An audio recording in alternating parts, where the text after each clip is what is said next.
Hello guys, welcome back to my channel. आप कैसे हैं? अच्छे होंगे। मैं भी बहुत अच्छी हूँ। और आज जो मैं लगा रही हूँ ऑयल, और ये सादा सा कोकोनट ऑयल है। और ऑयल मैं इसलिए लगा रही हूँ कि मुझे कल बाल धोना है और मेहंदी भी लगानी है। तो मैं आपसे शेयर करने वाली हूँ मैं भृंगराज की मेहंदी कैसे लगाती हूँ, क्योंकि मेरे बाल हो गए हैं यहाँ से थोड़े से हाइट। तो जब हमारी एज जो 40 के नज़दीक नज़दीक आ जाती है तो बाल बहुत सारे आने लगते हैं और हमें लगता है ज़्यादा दिखे ना हमारे जो वाइट बाल है। तो क्योंकि वाइट बाल दिखने से हमारी उम्र नजर आती है, इसलिए मैं लगाने वाली हूँ भृंगराज की मेहंदी। और भृंगराज की मेहंदी लगाने से हमारे जो बाल है वो नेचुरली काले बने रहते हैं और जो सफ़ेद आते हैं ना उसे आने नहीं देते हैं, और हमारे जो बाल है वो हेल्दी होते हैं। भृंगराज की मेहंदी लगाने से हेल्दी के साथ साथ हमारे बाल लंबे भी होते हैं और काले भी होते हैं। और काले जल्दी सफ़ेद वाले जो है बाल आने वाले वो आना थोड़ा सा डिले हो जाते हैं। आना तो है ही उनको। अभी मैं करती हूँ हेयर मसाज जल्दी जल्दी, और इसे मैंने थोड़ा सा गुनगुना कर लिया है। ये सिर्फ नॉर्मल कोकोनट ऑयल है, तो थोड़ा सा गुनगुना है। तो गुनगुना ऑयल लगाने से, मसाज करने से बहुत अच्छा लगता है। जब भी मुझे बालों को तेल लगाना होता है ना, तो मैं पूरे बालों को तेल नहीं लगाती हूँ। हो सके उतना मैं बालों के जड़ में ही ऑयलिंग करती हूँ, क्योंकि तेल लगाने के बाद मैं तुरंत तो बालों को धोने वाली हूँ नहीं।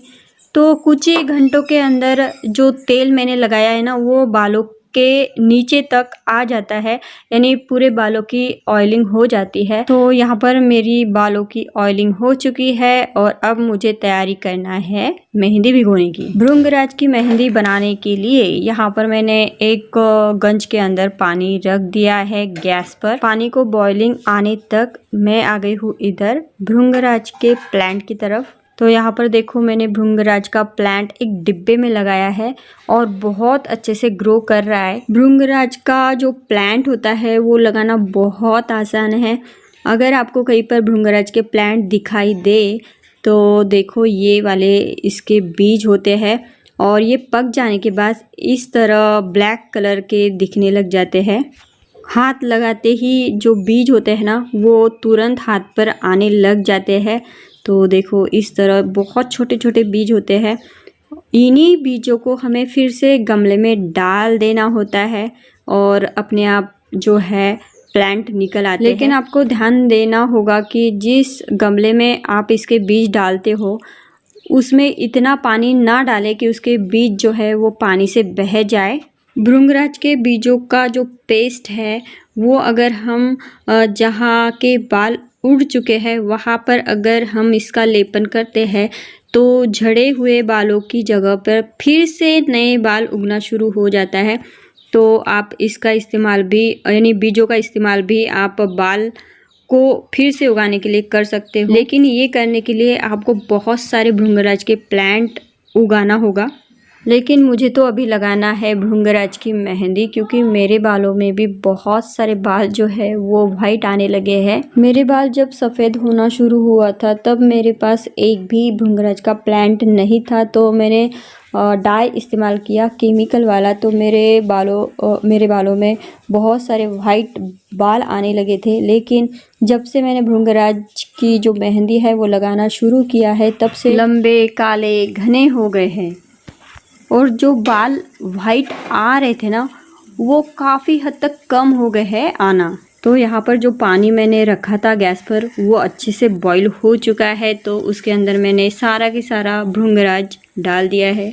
तो इन पत्तियों को मैं ज़्यादा देर तक बॉईल नहीं करूँगी, लेकिन 5 मिनट तो मैं करूँगी ही करूँगी। 5 मिनट से ज़्यादा इसे बॉईल नहीं करना है, नहीं तो इसके अंदर के जो पोषक तत्व होते हैं जो बालों के लिए बहुत आवश्यक होते हैं वो डिस्ट्रॉय हो जाते हैं। इसीलिए हमें सिर्फ 5 मिनट ही इसे बॉईल करना है, बाद में हमें गैस बंद कर देना है। तो यहाँ पर 5 मिनट हो चुके हैं और इसके अंदर की जो पत्तियाँ हैं ना वो भी नरम हो चुकी है और पानी ने भी कलर चेंज कर दिया है। ये देखो यहाँ पर पानी भी कलर बदल चुका है, क्योंकि जो भृंगराज का अर्क है वो पानी के अंदर भी उतर चुका है। तो अब हम करेंगे गैस को बंद। और फिर से ढक्कन ढक देंगे ठंडा होने तक। 1 घंटा लग गया है पानी ठंडा होते हुए। तो ये देखो पूरा जो अर्क है वो पानी के अंदर उतर गया है। और मैंने एक तरफ ले ली है मेहंदी जितनी मुझे लगानी है, और यहाँ पर ले लिया है मैंने खलबित्ता पत्थर वाला। तो यहाँ पर जो पत्तियाँ है ना, इसे मैं फेंकने नहीं वाली हूँ क्योंकि हमने इसे बहुत ज़्यादा बॉईल नहीं किया है। तो इसे हम करेंगे बारीक, यानी इसको हम एकदम पेस्ट बना लेंगे और फिर से इसे हम पानी के अंदर डाल देंगे। तो यहाँ पर मैं इसकी पेस्ट बना लूँगी और पेस्ट हो जाने के बाद मैं इसे डाल दूँगी पानी के अंदर। जो पानी से मैंने पत्तियाँ निकाली थी फिर से उसी के अंदर डाल दूँगी।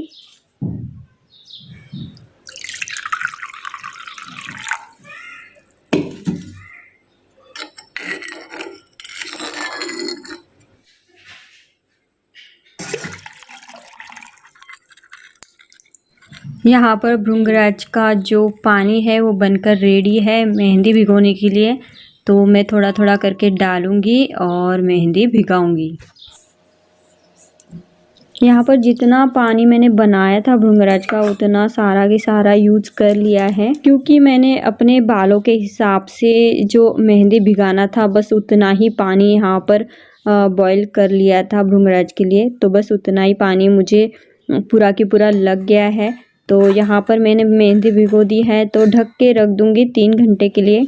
मेहंदी भिगोने के बाद अब बारी है बाल धोने की। तो बाल मैंने अच्छे से धो लिए हैं और बिल्कुल भी ऑयल बाकी नहीं रहे बालों पर। इस तरह मैंने बाल धोए हैं, क्योंकि जब अच्छे से बाल धोएंगे तभी तो हमारे बालों को पोषण कर पाएगा भृंगराज। मैं जब भी अपने बालों पर शैम्पू करती हूँ ना तो धूप में खड़ी रहती हूँ शैम्पू करने के बाद, क्योंकि ऐसा करने से मेरे बालों में डैंड्रफ नहीं होता है, ना ही फंगस होता है, ना ही ईचिंग होती है। गीले बालों में चोटी डालने से भी हमारे बाल झड़ने लग जाते हैं, इसीलिए बाल पूरी तरह सुखाए और फिर बाद में चोटी डाले या फिर मेहंदी लगाए। मेरे जो बाल है वो अच्छे से ड्राई हो चुके हैं तो मैं लगाऊंगी मेहंदी। 40 साल के बाद हमारे जो बाल सफ़ेद होते हैं वो जोरों शोरों से सफ़ेद होना शुरू हो जाते हैं। यहाँ पर देखो मेरे बालों में भी काफ़ी सफ़ेद बाल आ चुके हैं और वो सारे के सारे ना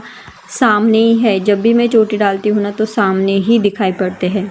जहाँ मेरे बाल सबसे अधिक वाइट थे वहाँ पर मैंने अच्छे से मेहंदी लगा ली है, ताकि जो सफ़ेद बाल है वो अच्छे से डाई हो सके। आपको यकीन नहीं होगा कि 6-7 महीने पहले मेरे बाल बहुत छोटे थे और अब मेरे बाल जो है काफ़ी लॉन्ग हो चुके हैं।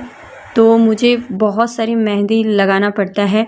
2.5-3 घंटे के बाद मैंने बाल वॉश कर लिए हैं मेहंदी से और आप देख रहे होंगे कि मेरे बालों को कितना अच्छा कलर आया है, कितने अच्छे से डाई हो चुके हैं। बिना डाई इस्तेमाल किए हुए मेरे बालों को कितना अच्छा कलर आया है। ठंडी के कारण मैंने अपने बालों पर बिल्कुल भी मेहंदी नहीं लगाई थी, इसलिए मेरे जो बाल थे वाइट बहुत सारे नज़र आ रहे थे। लेकिन एक ही बार भृंगराज की मेहंदी लगाने से सारे के सारे बाल एकदम दिखे ना दिखे हो गए हैं, यानी होने के बाद भी दिखाई नहीं दे रहे हैं।